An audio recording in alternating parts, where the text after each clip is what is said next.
Class. This time I am taking your next topic, that is endocrine system. Last time we had discussed about photoperiodism and we had also discussed about the role of abscisic acid, ethylene and cytokinins. This time we will take the chemical coordination in animals, or even we can say that chemical coordination in human beings, and this is endocrine system in human beings. So before that we have to discuss what are endocrine glands. I will tell you, I will discuss it in a small detail with you, and you all will understand what basically is endocrine system. So endocrine systems, or even we can say that endocrine glands are those glands that do not have a duct. ये वो gland होते हैं जिनमें कोई duct नहीं होता है, और ये क्या करते हैं, अपनी सिक्रीशंस हार्मोन्स की फॉर्म में ब्लड में रिलीज़ करते हैं. इनको आप बोलते हो एंडोक्राइन ग्लैंड. एक्सोक्राइन ग्लैंड वो होते हैं जिनमें डक्ट्स होते हैं और वो अपनी सिक्रीशन रिलीज़ करते हैं डायरेक्ट बॉडी सरफेस में. एंडोक्राइन आप समझ ही चुके होंगे. अब ये वो ग्लैंड्स होते हैं जो अपनी सिक्रीशन क्या करते हैं, ब्लड में रिलीज़ करते हैं, और ब्लड में रिलीज़ करते हैं, और जो सिक्रीशन होती है इनकी उसको आप बोलते हैं हार्मोन्स. एग्जांपल है थायराइड ग्लैंड, पिट्यूटरी ग्लैंड, बड़ी सारी एग्जांपल्स आपको मिलेंगी. एक्सोक्राइन ग्लैंड्स वो ग्लैंड होते हैं जिनमें डक्ट्स होते हैं, और एंडोक्राइन डक्टलेस ग्लैंड्स होते हैं. और उसके साथ साथ आपको बताया हुआ है कि एक्सोक्राइन में डक्ट्स होते हैं, वो अपनी सिक्रीशन डक्ट से कैरी करवा के बॉडी सरफेस तक पहुंचा देते हैं. जैसे स्वेट ग्लैंड्स आ गए, सैलिवरी ग्लैंड्स आ गए. हिट्रोक्राइन ग्लैंड्स वो होते हैं जो पार्शियली एंडोक्राइन होते हैं, पार्शियली एक्सोक्राइन होते हैं, जो अपनी कुछ सिक्रीशन ब्लड में रिलीज करवाते हैं, कुछ सिक्रीशन डायरेक्टली रिलीज करवाते हैं. एग्जाम्पल है पैनक्रियाज की. सो अब हम बात करेंगे इस वक्त एंडोक्राइन सिस्टम की. तो एंडोक्राइन सिस्टम क्या होता है, बेसिकली ये ग्रुप है एंडोक्राइन ग्लैंड्स का, जो अलग अलग हार्मोन्स रिलीज़ करेंगे, क्योंकि आप जानते ही हो एंडोक्राइन जो ग्लैंड्स होते हैं वो हार्मोन्स रिलीज़ करते हैं. तो ग्लैंड एक ग्रुप ऑफ सेल्स होता है जो एक स्पेसिफिक सब्सटेंस को सीक्रेट करता है. और एक ग्लैंड में इस ग्लैंड में कोई भी डक्ट्स नहीं होते हैं. इसके साथ साथ हमारा नर्वस सिस्टम भी एंडोक्राइन सिस्टम को कोऑर्डिनेट करने में हेल्प करता है. सो ये पूरा एंडोक्राइन सिस्टम हमारा बनाता है. हमारे पास बहुत ही सारे अलग अलग एंडोक्राइन ग्लैंड्स हैं जिनके बारे में हम आज डिस्कशन करेंगे, और हर एक ग्लैंड एक दूसरे से अलग अलग फंक्शन परफॉर्म करता है. लोकेशन भी उनकी अलग अलग होती है, स्ट्रक्चर भी अलग अलग होते हैं, इनफैक्ट उनके हार्मोन्स भी अलग अलग होते हैं. और भाई आपको क्वेश्चंस में ज़रूर पूछा जाता है हार्मोन्स के बारे में, ऑब्जेक्टिव्स में भी आ सकता है, और मे बी आपको 4 मार्क्स या 6 मार्क्स का क्वेश्चन या 4 मार्क्स का क्वेश्चन तो इसमें से आ ही सकता है.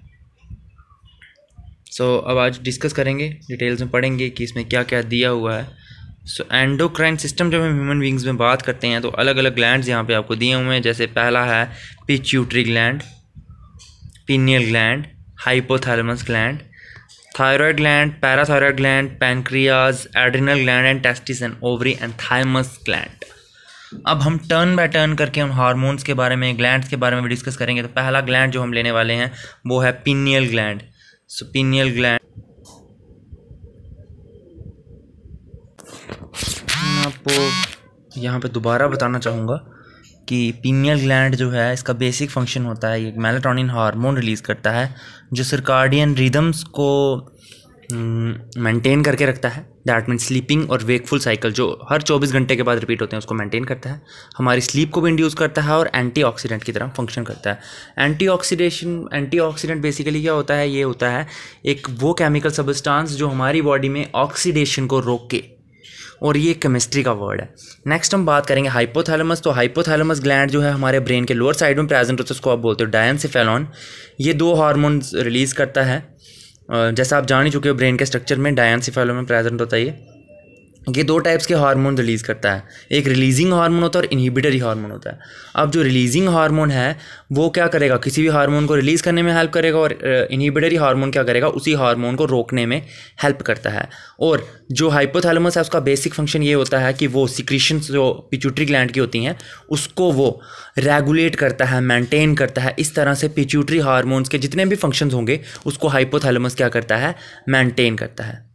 फिर हम बात करेंगे अब most and it's very very very important, that is pituitary gland. And pituitary gland ये जो है, जैसा आपको लिखा हुआ है यहाँ पे, ये बेस ऑफ ब्रेन में प्रेजेंट होता है और ये कनेक्टेड रहता है हाइपोथैलेमस के साथ. जैसे मैंने आपको बता दिया हाइपोथैलेमस 2 टाइप्स के हार्मोन रिलीज़ करता है, एक इनहिबिटरी हार्मोन और एक रिलीजिंग हार्मोन.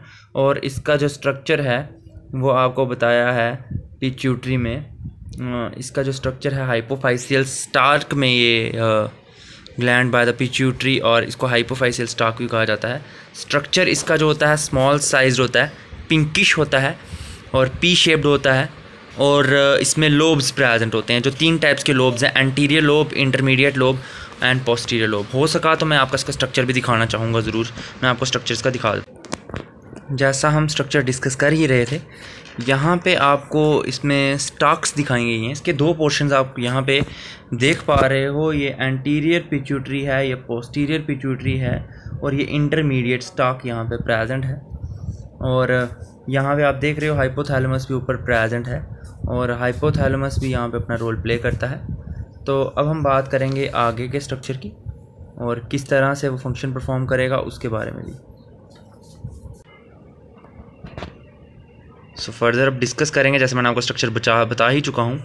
तो हम बात करेंगे पिट्यूटरी ग्लैंड का। आपने स्ट्रक्चर देख लिया, पी सीड शेप्ड इसका स्ट्रक्चर होता है, और उसके साथ साथ के 3 लोब्स होते हैं, anterior, intermediate and posterior lobe, वो मैं आपको दिखा चुका हूँ। आज हम जो डिस्कस करेंगे वो करेंगे hormonal secretion by anterior adenohypophysis या anterior lobe. So anterior lobe यहाँ पे एक हार्मोन रिलीज़ करता है जिसको आप बोलते हो TSH, जो यहाँ पे दिया हुआ है, thyroid stimulating hormone. Thyroid stimulating hormone जो है वो थायराइड ग्लैंड को स्टिमुलेट करता है ताकि वो थायरॉक्सिन की सिक्रीशन को ज़्यादा रिलीज़ करे।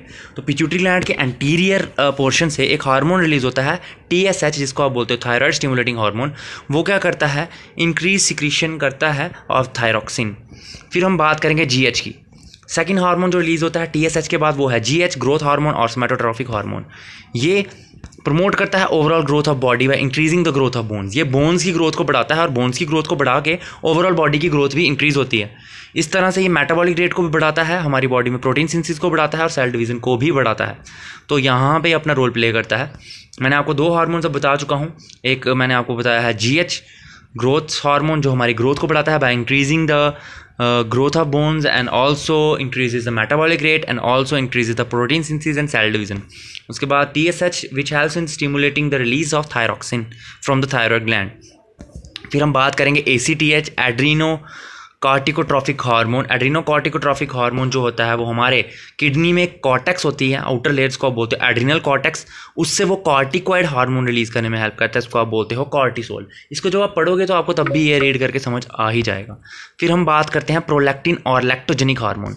प्रोलैक्टिन और लैक्टोजेनिक हार्मोन क्या करता है, इन केस ऑफ फीमेल्स उनमें मेमरी ग्लैंड्स, ब्रेस्ट पोर्शन को इंक्रीज करने में हेल्प करता है, जिसकी वजह से जब फीमेल जो होती हैं अपने यंग वंस को फीड भी कर सकती हैं बाय ब्रेस्ट फीडिंग। फिर आता है follicular stimulating hormone, that is FSH।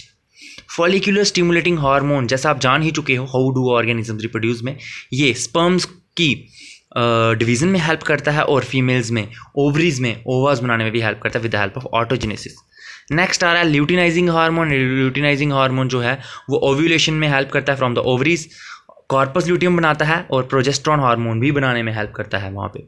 तो ये सब उसका मेंस्ट्रुअल साइकिल पे बड़ा इंपॉर्टेंट रोल होता है। तो मैं दोबारा से आपको थोड़ा सा रिवाइज करवाना चाहता हूँ यहाँ पे कि आपने एक हार्मोन पढ़ा TSH, thyroid stimulating hormone. Second hormone जो आपने पढ़ा गोनेडोट्रॉफिक हार्मोन या सोमैटोट्रॉफिक हार्मोन, गोनेडोट्रॉफिक ग्रोथ हार्मोन और STH। फिर आपने पढ़ा ACTH, एड्रीनोकॉर्टिकोट्रॉफिक हार्मोन। फिर आपने पढ़ा प्रोलैक्टिन हार्मोन। फिर आपने पढ़ा फॉलिकुलर स्टिमुलेटिंग हार्मोन। फिर आपने पढ़ा ल्यूटिनाइजिंग हार्मोन। और यहाँ पे आपको एक नोट दिया है कि जो फॉलिकुलर स्टिमुलेटिंग हार्मोन होता है और जो LH होता है वो दोनों को एक गोनेडोट्रॉफिक हार्मोन के नाम से भी जाना जाता है। और लास्ट में जो हार्मोन रिलीज होता है वो होता है इंटरस्टिशियल सेल्स स्टिमुलेटिंग हार्मोन, जिसको आप ICSH बोलते हो। ये एंडोक्राइन सेल्स जो होते हैं टेस्टिस के, उनमें से ये रिलीज़ करने में हेल्प करता है एक हार्मोन जो बड़ा इंपॉर्टेंट होता है for the secondary sexual growth of males, and that is testosterone. फिर हम बात करेंगे, अब आप जहाँ जान ही चुके हो कि ये मेन हार्मोन्स जो थे, यहाँ पे ऑलमोस्ट 7 हार्मोन्स रिलीज़ हो रहे हैं एड्रीनो हाइपोफाइसिस में से।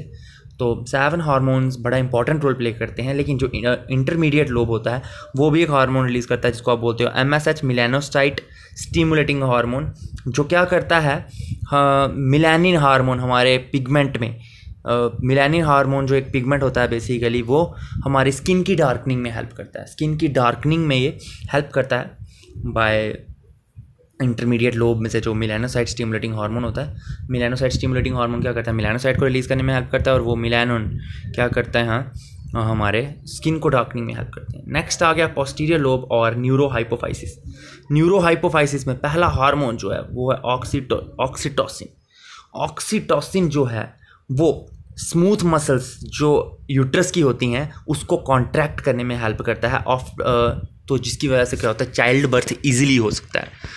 और ये स्मूथ मसल्स को कॉन्ट्रैक्ट करता है मैमरी ग्लैंड्स के भी, ताकि उनमें लैक्टेशन भी हो। तो ऑक्सीटोसिन क्या करता है, चाइल्ड बर्थ में हेल्प करता है और मैमरी ग्लैंड्स के कहीं ना कहीं उसके ग्रोथ में भी हेल्प करता है। नेक्स्ट आ गया वैसोप्रेसिन और एंटीड्यूरेटिक हार्मोन। ये क्या करता है, वाटर बैलेंस बनाए रखता है बॉडी में, और इसकी वजह से हमारी बॉडी में ऑस्मो रेगुलेशन होती है, और ये ब्लड प्रेशर को भी मेंटेन करता है bye regulating the contraction of smooth muscles of arterioles.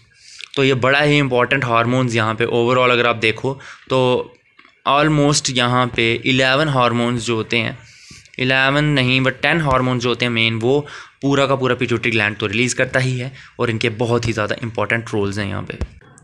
अब हम एक और यहाँ पे ग्लैंड को डिस्कस करना चाहेंगे, वो है थायराइड ग्लैंड। उसके बाद मैं प्रॉपर वे में यहाँ पे थायराइड ग्लैंड के बाद मैं आपके साथ प्रॉपर वे में इसको डिस्कस भी करूँगा। थायराइड ग्लैंड को डिफाइन करने से पहले मैं आपको इसका स्ट्रक्चर और पोजीशन ज़रूर दिखाना चाहूँगा। हम डिस्कस कर ही रहे थे पहले, उसी को हम कंटिन्यू करना चाहेंगे यहाँ पे। तो जो थायराइड ग्लैंड है वो हमारे नेक के पोर्शन में प्रेजेंट होता है। इसकी एसोसिएशन रहती है वॉइस बॉक्स और ट्रैकिया के साथ, जो हमारी विंड पाइप भी जिसको बोला जाता है। अगर आप ध्यान से देखो, ये आपकी विंड पाइप है, तो ट्रैकिया भी यहीं पे है, और इसकी एसोसिएशन में ये ग्लैंड, अगर आप ध्यान से देखो, ये देखिए ग्लैंड यहाँ पे, और ये ट्रैकिया आपका जो स्काई ब्लू स्ट्रक्चर में दिया हुआ है, ये आपका ऊपर वाला एडम्स एप्पल है। तो यहाँ पे ये प्रेजेंट होता है, इसको आप थायराइड ग्लैंड बोलते हो। स्ट्रक्चर अगर आप इसका ध्यान से देखो तो कुछ बटरफ्लाई शेप सा लग रहा है, और ये एंडोक्राइन ग्लैंड है, थोड़ा सा ब्राउन कलर होता है इसका, और ये यहाँ पे 2 हार्मोन रिलीज़ करता है। एक हार्मोन जो है वो है थायरोक्सिन हार्मोन, और एक हार्मोन एक और है जिसको नाम है थायरोकैल्सिटोनिन हार्मोन। उसके बारे में थोड़ा सा पढ़ेंगे, यहाँ पे दिया हुआ है आपके नोट्स में, तो ज़रूर उसको डिस्कस हम करना ही चाहेंगे यहाँ पे। तो यहाँ पे दिया थायरोक्सिन हार्मोन। थायरोक्सिन हार्मोन क्या करता है, हमारी बॉडी में मेटाबॉलिज्म ऑफ कार्बोहाइड्रेट्स और फैट्स को कंट्रोल करता है बॉडी में, और इसकी अगर डेफिशिएंसी हो तो पर्सन में एक मेंटल ग्रोथ होती है जिसको आप बोलते हैं क्रेटिनिज्म। उसके बाद आता है थायरोकैल्सिटोनिन। थायरोकैल्सिटोनिन क्या करता है, ये लोअर करता है कैल्शियम और फॉस्फेट लेवल को ब्लड में by increasing the calcium deposition in the bones.